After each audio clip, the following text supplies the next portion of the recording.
برفي د پښتنو یو قدیم دود دی، رواج دی چې کله واوره اوري بیا یو کور بل کور ته برفي وروړي. واوره وروړي، واوره هغه کور مالک ته ورکوي.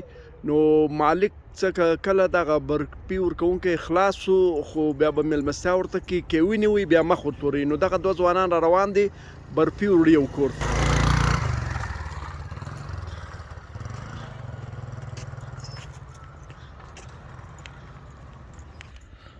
دا دوه ځوانانو مکمله تیاری کړې ده. د دا ځوان په لاس کې برفي ده، برفي ښکاره که برفي ده. نو دا بل بیا تیاری نیسي، مخته په موټرسایکل باندې تیار درېږي، دوی ته برفي ورکوي، بیا به ځغلي.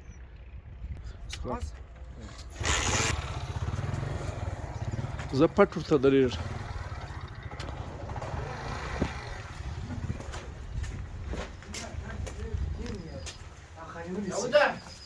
زه مې په لاس ورکړم.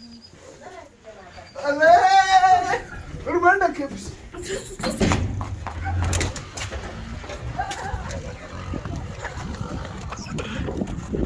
Manda.